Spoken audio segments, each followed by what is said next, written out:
In the spring of 1483, when Edward IV died, the heir to the throne was his 12-year-old son, Edward.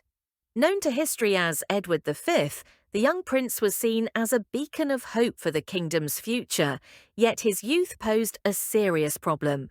In such a turbulent age, it was unthinkable that a child could rule effectively.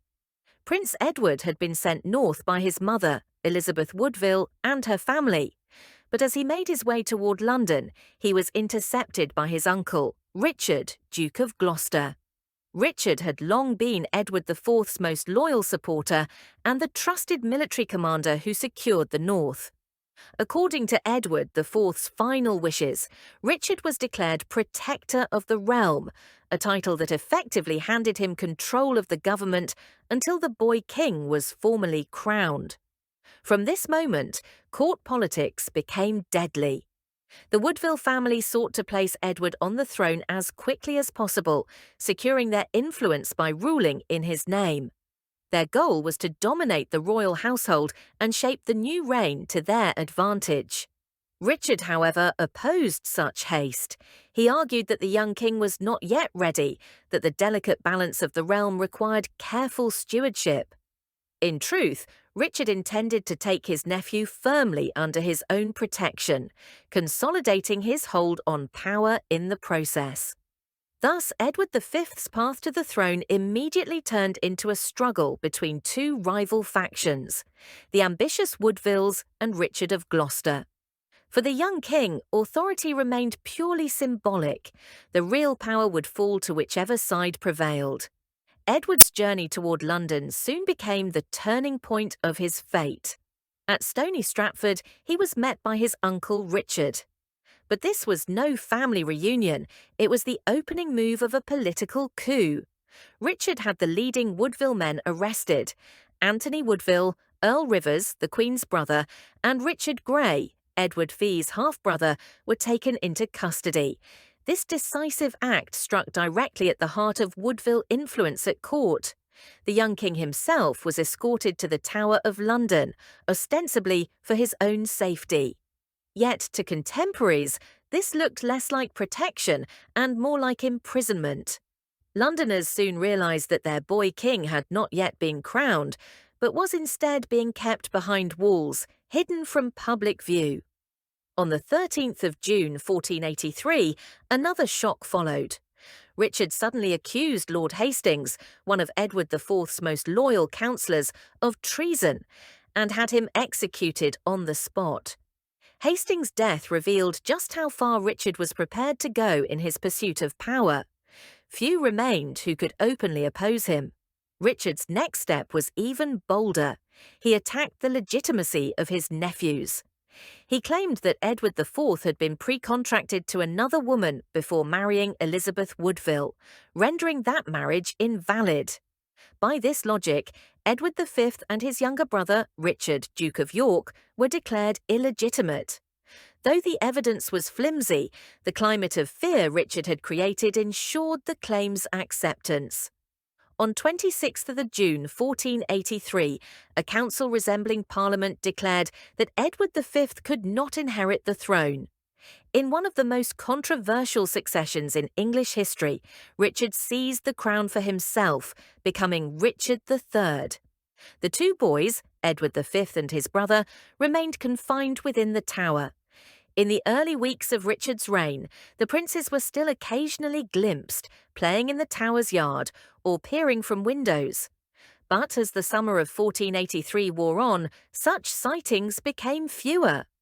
By autumn, the princes had vanished altogether. The greatest mystery of the age was the fate of the two boys.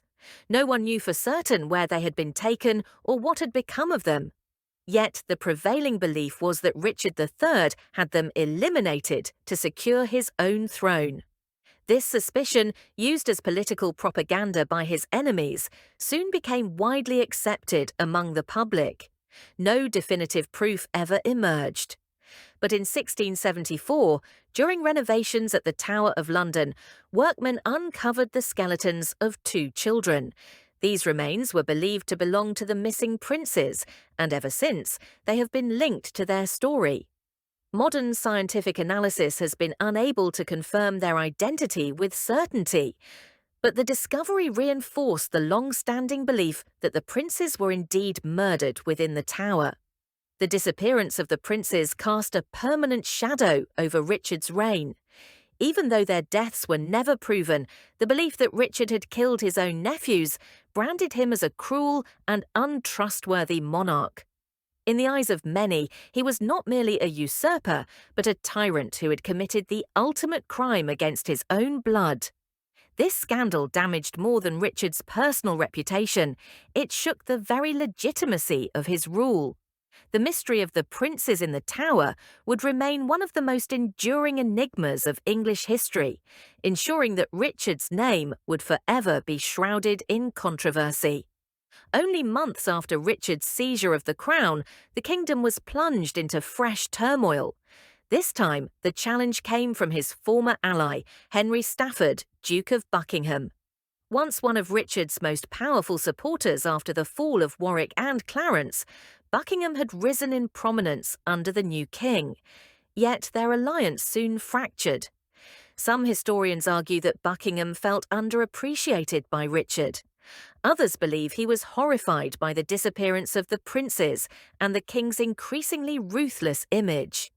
What made the rebellion remarkable was the unlikely coalition it forged. Disaffected Yorkists, angered by Richard's usurpation, found common cause with the remnants of the Lancastrian cause. Both groups rallied behind a new figurehead, the young Henry Tudor, living in exile in France. The aim was bold: to depose Richard and place Henry Tudor on the throne. The plan was ambitious but fragile. Tudor was to sail from France and land in England, while Buckingham's forces rose in rebellion within the kingdom. But fate intervened. As Tudor attempted to cross the Channel, a violent storm scattered his fleet. Forced to turn back, he never reached English soil. Meanwhile, Buckingham's rebellion collapsed in isolation. The Duke tried to raise support in Wales, but his following dwindled. Richard's forces closed in quickly, and Buckingham was captured. Soon after, he was executed as the leader of the failed revolt. Though crushed, the Buckingham Rebellion had one lasting consequence. It introduced Henry Tudor as a serious contender for the throne. The suppression of Buckingham's uprising gave Richard III a brief reprieve. But by 1484, the weight of suspicion and rumour was heavier than ever. The whispers spread during the rebellion, particularly concerning the vanished princes, gnawed at Richard's legitimacy. To counter these doubts, Richard took a drastic step. He pushed through the act known as Titulus Regius. This statute declared Edward IV's marriage to Elizabeth Woodville invalid, claiming that Edward had been pre-contracted to another woman before marrying her. As a result, all of Edward's children, including Edward V and Richard, Duke of York, were officially branded illegitimate. In law, this stripped the princes of any claim to the throne and reinforced Richard's own title. Yet in practice, it entrenched his feud with the Woodville family and was widely perceived as a grave injustice by the public. What truly shook Richard's reign, however, were the tragedies within his own household. In April 1484, his only son and heir, Edward of Middleham, died at a young age. The loss was devastating for Richard both emotionally and politically. With his heir gone, the future of the York dynasty fell into uncertainty. For a medieval monarch, an heir was not merely the continuation of the bloodline, it was the very foundation of legitimacy and security. Richard had lost that assurance in an instant. Another blow deepened the king's isolation in early 1485. Richard's wife, Anne Neville, daughter of Warwick the Kingmaker and once heir to his powerful legacy, died at a young age. Contemporary chroniclers noted that her health had long been fragile, but rumours spread quickly. Some claimed Richard had poisoned her. Though completely unproven, the accusation stained his reputation further. With Anne's death, gossip shifted in a new and dangerous direction. It was whispered that Richard planned to marry his niece, Elizabeth of York. Such a union between uncle and niece would have been a scandal of immense proportions. The English nobility and the church alike reacted with unease to the very idea. By 1485, Richard III stood increasingly alone. He had lost his only child, his wife, and many of his closest allies. He was now a king with no heir. The confidence and determination that had marked the first months of his rule gave way to insecurity and suspicion.